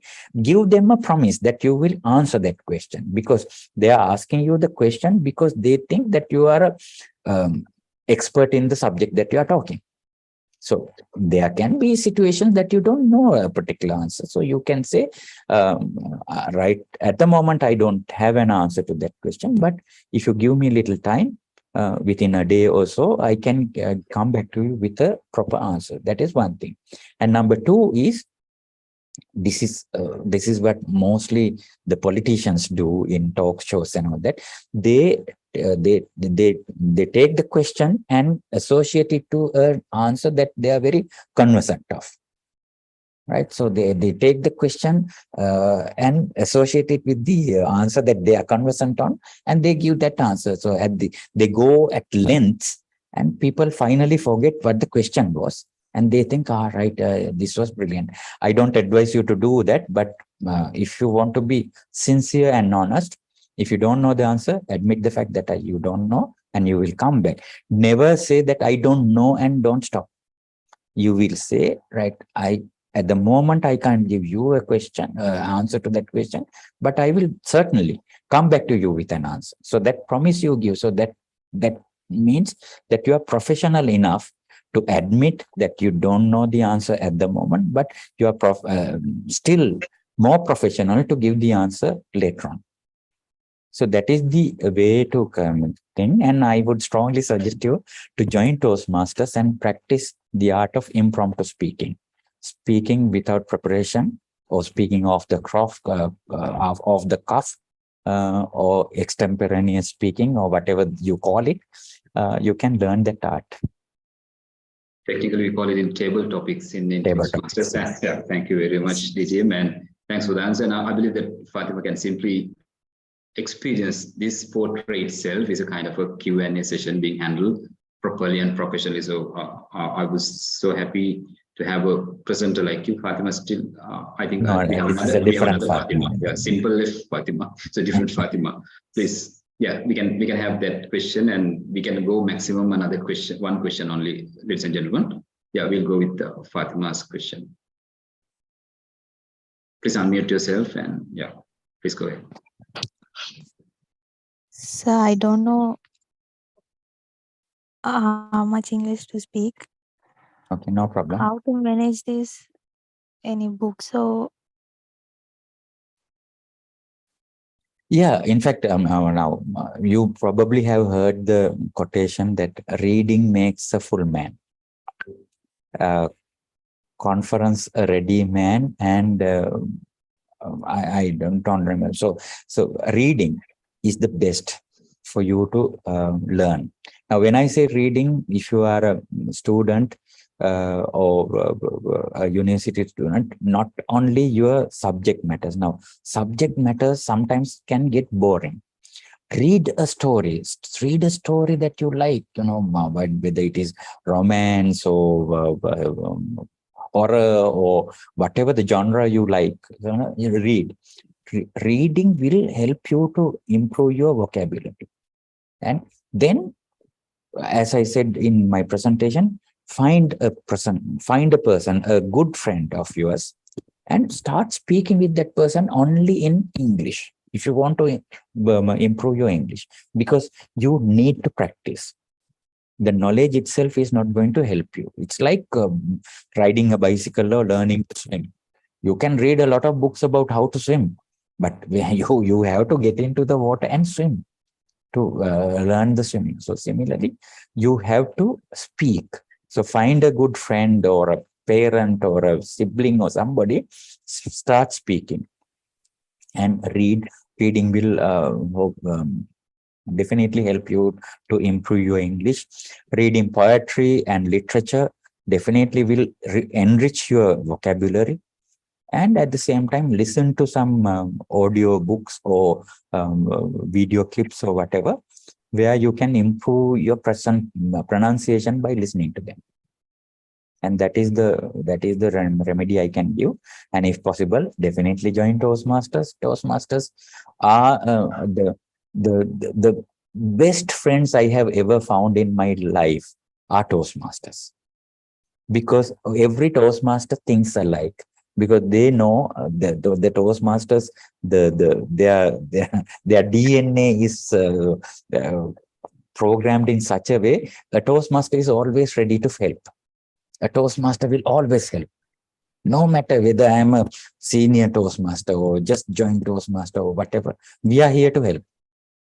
Best friends you can find in Toastmasters. Join Toastmasters, and in no time you will become a good speaker. Thank you, DTM Salim. And then yes, we have become good friends due to this Toastmasters fraternity, and also I have a very, I could say, unique and a classic example in my home as well.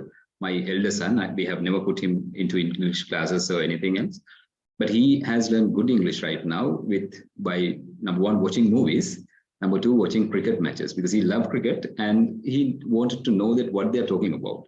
So if that curiosity is there, I believe that definitely we can improve the language. So we are almost 9:30, and with that remark, ladies and gentlemen, I think it's time to wind up the session. We have been with us, like you've been with us, and you're a brilliant audience for the last 2 hours or so. Again, I would like to give screen back to DTM Salim to have your final remarks. Especially, I would love if you can give some good messages to especially these young budding engineers and professionals to enhance their career and to use these communication skills to excel their career. DTM Salim. Thank you, Nalin. Yes. In conclusion, what I would say is speaking in English fluently is not magic. It's not magic. It is a learnable skill, a skill that everybody can learn. So you need to have that desire, that deep desire to learn this. We cannot be casual about this. You have to put your effort into it and learn. But if you learn, if you put yourself into that, and I am sure it doesn't take long time for you to improve, because you have that desire. Once you have the desire, when you visualize that you are going to be an excellent speaker, that will automatically come. As said, if there is something that you desire so much, the whole universe will conspire to give it to you. So if you have that desire to become a star speaker or great compelling speaker, you can be. All what you have to do is take that initial step and come forward and do it. Whether you join Toastmasters or not, it's up to you, but you can achieve. Everybody can achieve. Just like you are currently, you can also excel in the communication skills and make a lasting impact on the other people's minds. So I hope that you all will take this to your heart, and you will practice yourself and you put yourself into it, and definitely one day become great communicators. And when you become a great communicator, what will happen is you can serve the world. You can serve the world. As it is said, find your voice and serve the world. Nalin. Thank you, James. I think you have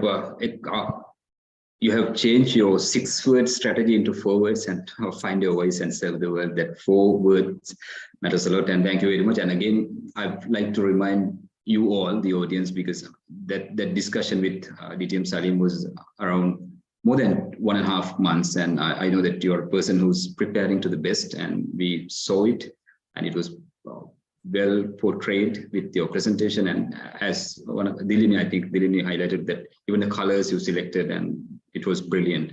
And thank you very much for taking us, and with this time, and especially in a weekend, which you would have otherwise spent the time with your grandkids, and these 2 hours, 2.5 hours. Thank you very much. And it was a great pleasure. And as I mentioned, that the first day was brilliant, and this first instincts, I think it would definitely help us to go with this proper momentum for next 5 days totally, and to conclude this session, the whole workshop series, with a high note. Again, thank you very much, DTM Salim, and thank you all the audience. And finally, I would like to second and the same message of DTM Salim mentioned. And in my personal speeches, I would like to, and I'd love to map those analogies into different movies. If you could all remember the movie Dangal, I think many of you have watched the movie, the famous star Amir Khan, and 2 girls, particularly 2 young girls, were pushed by the father at the very beginning. And there was one plot point in the movie that once these 2 girls decided themselves to have their vision and have their practices by themselves, even though their father is pushed or not. So that's the time where they got the real excel, and they have tuned and fine-tuned their skills to become world champions. I believe with that message, ladies and gentlemen, if you can be pushed by your parents and your teachers, and even ourselves, we are giving some motivation. But once the day you decided yourself to improve yourself by getting all the resources around you, and that's the day which you take this big journey. I'm sure that that's what we want to highlight to. That's what we want to give you as the final message. Take yourself seriously, and future, obviously challenging, but only thing you have your skills to face those challenges. With that remark, ladies and gentlemen, thank you very much. You were a great audience, and we would love to see you back in next Saturday by sharp 7:30. We have another mouth-watering presentation ready for you, and please keep your fingers crossed. Until then, have a pleasant evening, and good night. Good night. Thank you. Kasun, we can close the session, please. Thank you.